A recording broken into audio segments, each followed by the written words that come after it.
सियावर रामचंद्र की जय। पवन सुत हनुमान की जय। श्री रामचरितमानस अरण्य कांड दोहा 4 से आगे और प्रसंग 149।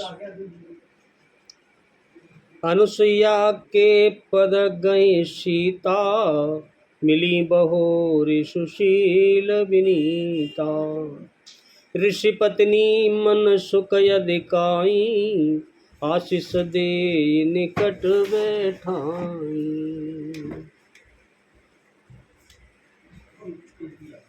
फिर परमशीलवती और विनम्र श्री सीता जी अत्रि जी की पत्नी अनुसुईया मैया के चरण पकड़कर उनसे मिली। और देखो, ऋषि पत्नी के मन में बड़ा सुख हुआ, बड़ी आनंदित हुई।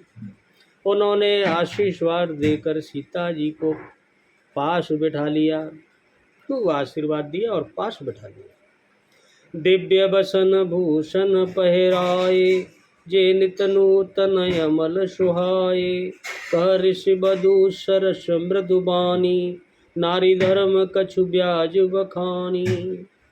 और माँ अनुसुईया ने उन्हें ऐसे दिव्य वस्त्र और ऐसे आभूषण पहनाए सीता जी को, जो नित्य नए निर्मल और सुहावने रहते हैं, हमेशा नए रहते हैं और निर्मल रहते हैं। न धोने की आवश्यकता, न कोई और आवश्यकता, हमेशा एक से बने रहते हैं, ऐसे दिव्य वस्त्र आभूषण। फिर ऋषि पत्नी माँ अनुसुईया ने उनके बहाने मधुर और कोमल वाणी से स्त्रियों के कुछ धर्म बखान कर कहने लगी कि स्त्री का धर्म क्या होता है, वह ध्यानपूर्वक सुनो। माँ सीता को माँ अनुसुईया बताती हैं।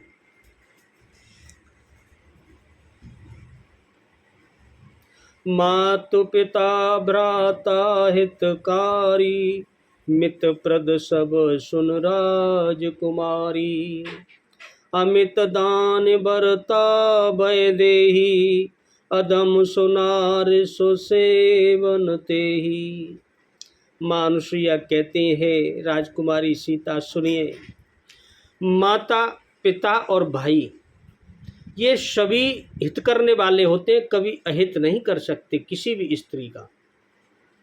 माता पिता और भाई हमेशा स्त्री का भला ही चाहते हैं, परंतु ये सब एक सीमा तक हैं। उसकी भी एक सीमा है, सुख देने वालों की एक सीमा तक करते हैं। परंतु हे जानकी, पति तो मोक्ष रूप, यानी जो पति होता है वह तो असीम सुख देने वाला है, मोक्ष को भी देने वाला है। वह स्त्री अधम और मूर्ख है जो ऐसे पति की सेवा नहीं करती हो। धीरज धर्म मित्र यरु नारी, आहा आपद काल परिखियई चारी। वृद्ध रोग बस जड़ धनहीना, अंध बधिर क्रोधी यति दीना। और कहती हैं, देखो हमेशा धैर्य, धर्म, मित्र और स्त्री, इन चारों को विपत्ति के समय यानी बुरे समय की परीक्षा होती है। अगर ये चारों आपके बुरे समय में साथ दे रहे हैं तो ये बहुत अच्छे हैं, नहीं तो कोई फायदा नहीं। धैर्य, धर्म, मित्र और स्त्री, ऐसे वृद्ध, रोगी, मूर्ख और निर्धन। जैसे वृद्ध कोई बुजुर्ग होता है, कोई रोगी होता है, कोई बीमारी से ग्रसित है, कोई मूर्ख है, कुछ जानता ही नहीं, कोई निर्धन है, उसके पास कुछ है ही नहीं, कोई अंधा है, कोई बहरा है, कोई क्रोधी है और अत्यंत ही दीन है। और कोई दीन होता है, उसकी भी सेवा करनी चाहिए, सहयोग करना चाहिए। ऐसे व्यक्ति ऐसे उपति कर किया अपमाना, नार पाम जमपुर दुख नाना। एक ही धर्म एक व्रत नेमा, काया बचन मन पति पद प्रेमा।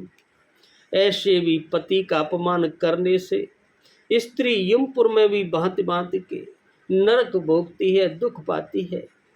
शरीर, वचन और मन से पति के चरणों में प्रेम करना स्त्री के लिए बस एक ही धर्म है, वह एक ही व्रत है, एक ही स्त्री का धर्म है और एक ही व्रत, और कुछ नहीं करना, और एक ही नियम है। वह क्या है? पति के चरणों में प्रेम करना, उनकी सेवा करना। स्त्री का सबसे बड़ा धर्म यही है।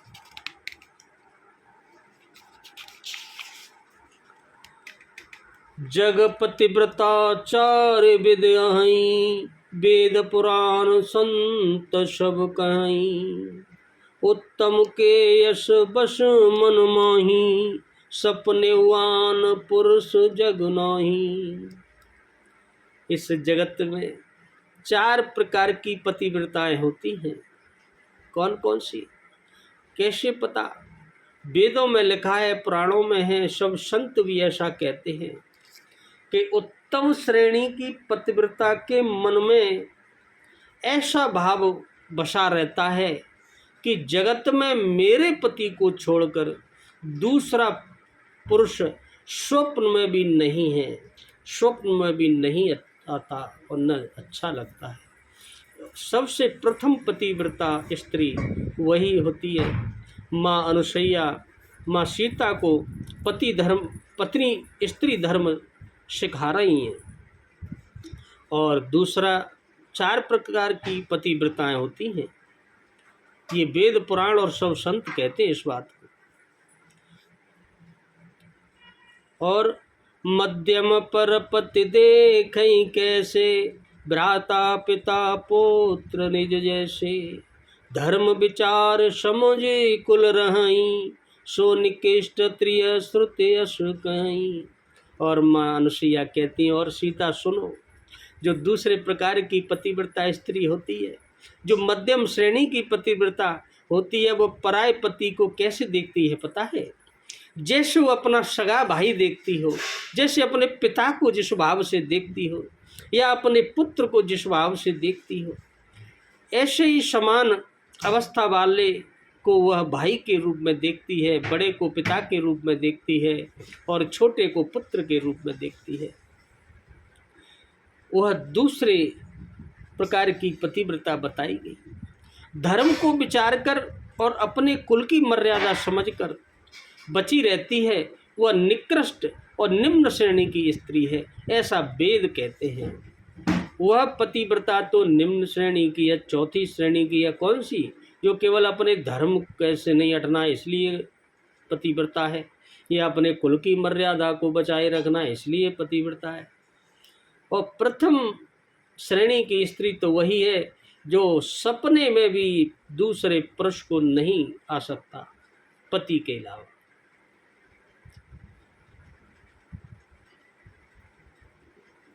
बिनु अवसर भय तेरह जोई, जाने अदम नारी जग सोई। पतिवंचक पर पति रत करई, रौरव नरक कल्प सत परई। देखो क्या कहते माता अनुसुईया क्या कहती है। और जो स्त्री मौका न मिलने से या भयवश किसी के डर से जो पतिव्रता बनी रहती है, किसी की डर के वजह से है या मौका नहीं मिला इसलिए पतिव्रता है, जगत में उसे अधम स्त्री जानना। अधम पति को धोखा देने वाली जो स्त्री पराये पति से रति करती है, वह तो कल्पों तक रौरव नरक में पड़ी रहती है, उसका तो बहुत बुरा हाल होता है। छन सुख लाग जन्म सतकोटि, दुख न समझते समूह को खोटी। बिनु श्रम नार परम गति लहई, पतिव्रत धर्म छाड़ चल गई। क्षण भर के सुख के लिए जो 100 करोड़ यानी असंख्य जन्मों के दुख को नहीं समझती, उसके समान दुष्ट कौन होगी। जो स्त्री छल छोड़कर पतिव्रत धर्म को ग्रहण करती हैं, वह बिना ही परिश्रम के, बिना ही कुछ करे परम गति को यानी मोक्ष को प्राप्त कर जाती हैं। ऐसी स्त्री पति प्रतिकूल जन्म जह जाई, विधवा होए ताए तरुणाई। किंतु जो पति के प्रतिकूल चलती हैं, वह जहाँ भी जाकर जन्म लेती हैं, वही जवानी पाकर भरी जवानी में विधवा हो जाती हैं। विधवा कौन सी पत्नी औरत होती हैं? महिलाएं जो पति के प्रतिकूल चलती हैं, उसकी नहीं सुनती, वह अगले जन्म में भरी जवानी में विधवा होती हैं। सहजय पावन नारी पति सेवत शुभ गति लहई, जसु गावत श्रुति चारे अजहु तुलसी का हरिय प्रिय। स्त्री जन्म से ही अपवित्र है, किंतु पति की सेवा करके वह अनायासी शुभ गति प्राप्त कर लेती है। शुभ गति यानी पतिव्रत धर्म के कारण ही आज भी तुलसी जी भगवान को प्रिय हैं। उनकी भगवान की बराबर पूजा होती है। किसकी? तुलसी मैया की। किस वजह से? क्योंकि वो पतिव्रता थी और चारों वेद उनका यश गाते हैं। सुन सीता तब नाम सुमिर नार पतिव्रत करहीं, तोय प्राण प्रिय राम कहूँ कथा संसार हित। हे सीता सुनो, तुम्हारा तो नाम ही लेकर स्त्रियां, अब सीता माँ से कहती हैं कि तुम्हारा नाम लेकर स्त्रियां पतिव्रत धर्म का पालन करती हैं कि सीता मैया शक्ति दे। तुम्हें तो श्री राम जी प्राणों के समान प्रिय हैं, यह सब जगत जानता है, सभी वेद कहते हैं। पतिव्रत धर्म की कथा तो मैंने आपको इसलिए सुनाई है कि यह संसार इसको जान सके, संसार के हित के लिए कही है। ऐसे माँ अनुसुईया सीता जी से कहती हैं, सुन जान की परम सुख पावा, सादरता सुचरण सिरुनावा। तब मुनि सन कह कृपा निदाना, आयस होई जाऊं बन जाना। जानकी जी ने सुनकर परम सुख पाया और आदर पूर्वक उनके चरणों में सिर नवाया। तब कृपा की खान प्रभु श्री रामचंद्र जी ने मुनि से कहा, आज्ञा हो तो अब दूसरे वन में मैं जाऊं, आगे बढ़ूं। संतत मोह पर कृपा करेहु, सेवक जान तजेहु जन नेहु। धर्म धुरंधर प्रभु के बानी, सुन सप्रेम बोले मुनि ज्ञानी। मुझ पर निरंतर कृपा करते रहिएगा और अपना सेवक जानकर स्नेह न छोड़िएगा। मैं आपका सेवक हूँ, मुझसे अपना स्नेह बनाए रखना। धर्म धुरंधर प्रभु श्री राम जी के वचन सुनकर ज्ञानी मुनि प्रेम पूर्वक बोले, क्या कहते हैं ऋषिवर? जासु कृपाज शिव सनकादि, चहत सकल परमार्थवादी। ते तुम राम या काम प्यारे, दीन बंधु मृदु बचन उचारे। ब्रह्मा शिव और सनकादिक सभी परमार्थवादी तत्ववेत्ता जो तत्व जानते हैं, ब्रह्मा शिव और सनकादिक जो ऋषि हैं और जो परमार्थवादी ऋषि हैं, जो तत्ववेत्ता हैं, जिनकी कृपा चाहते हैं, हे राम जी आप वही निष्काम पुरुषों के भी प्रिय और दीनों के बंधु भगवान हैं। मैं तो यह जान गया, आप तो स्वयं वह हैं जिसके लिए ब्रह्मा विष्णु और सभी ऋषि जानने का प्रयास करते रहते हैं, जिनका नाम जपते रहते हैं। जो इस प्रकार कोमल वचन बोल रहे हैं, अब जानी मैं श्री चतुराई, भजी तुम्हें सब देव बिहाई। जय समान अतिशय नहीं कोई, ताकर शील कस नाश होई। और ऋषिवर बोले, अब मैंने लक्ष्मी जी की चतुराई समझी, जिन्होंने सब देवताओं को छोड़कर आप ही को बजा। अब मैं समझा कि लक्ष्मी जी ने आपको ही क्यों भजा, आपका ही भजन क्यों किया, सब देवता छोड़ दिए।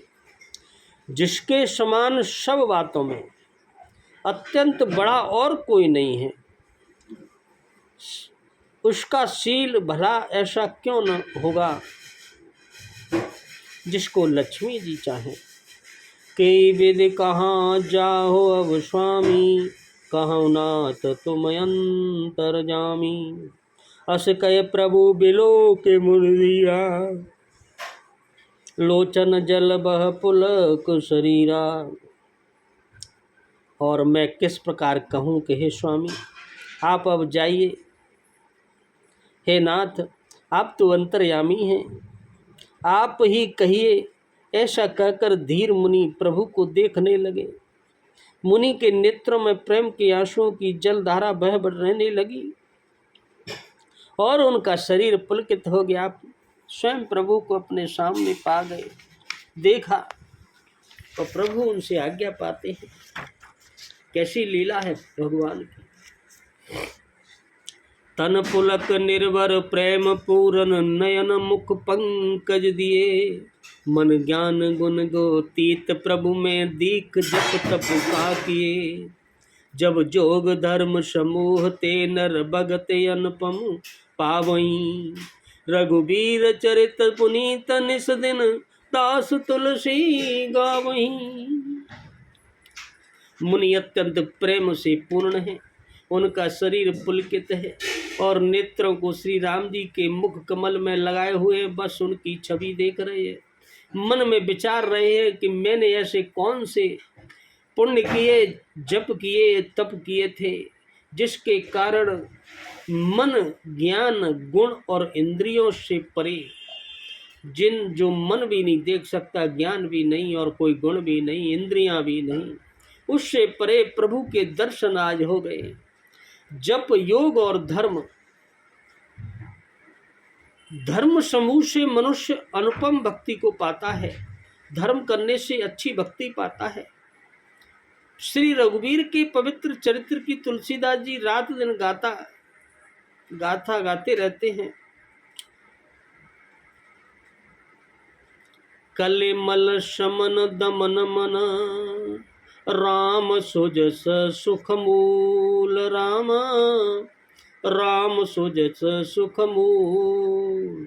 सादर सुनहि ते तिनहि पर, राम रहित अनुकूल। मंगल भगु नयन, अमंगल हरि रामा। उमा सहित जेहि जपत पुरारी सिया रामा। प्रभु श्री रामचंद्र जी की सुंदर यश कलयुग के पापों का नाश करने वाला है। तुलसीदास जी कहते हैं ये सुंदर यश है, ये कलयुग के जो पाप है उनको नाश कर देता है, मन को दमन करने वाला है, अच्छा करने वाला है और सुख का मूल है। जो लोग इसे आदर पूर्वक सुनते हैं या श्रवण करने के साथ पढ़ते हैं, उन पर श्री राम जी प्रसन्न रहते हैं। जैसे तुलसीदास जी कहते हैं, कठिन काल मल कोश धर्मन ज्ञानन जोग जप। परिहरि सकल बरोस, रामय बजाए ते चतुर नर। और तुलसीदास जी कहते हैं यह कठिन कलकाल पापों का खजाना है। ये कलयुग तो पापों का खजाना है, इसमें तो पाप ही पाप भरे है। इसमें न धर्म है, न ज्ञान है और न योग है, तथा न कोई जप ही है। इसमें तो जो लोग सब भरोसों को छोड़कर, सबके भरोसों को छोड़ दो, कोई पूरा नहीं करने वाला, छोड़कर प्रभु राम जी को भजते हैं, प्रभु का भजन करते हैं, राम राम करते हैं, वही चतुर व्यक्ति मानिए, वही होशियार व्यक्ति हैं, बाकी तो सब मूर्ख हैं। ऐसे तुलसीदास जी कहने लगे। मुनि पद कमल नाय कर सीसा, चले बने सुर नर मुनि ईसा। आगे राम अनुज पुनि पाछे, मुनि बर वेश बने अति काछे। मुनि के चरण कमलों में सिर नवाकर देवता मनुष्य और मुनियों के स्वामी, सबके स्वामी प्रभु राम जी वन को चल दिए, आगे बढ़े। आगे श्री राम जी है और पीछे छोटे भाई लक्ष्मण जी हैं। दोनों ही मुनियों का सुंदर वेश बनाए हैं, अत्यंत सुशोभित हैं, और माँ सीता साथ में है। उभय बीच श्री सोहै कैसी, ब्रह्म जीव बिच माया जैसी। सरता बन गिर अवगट घाटा, पति पहचान दे बरवाटा।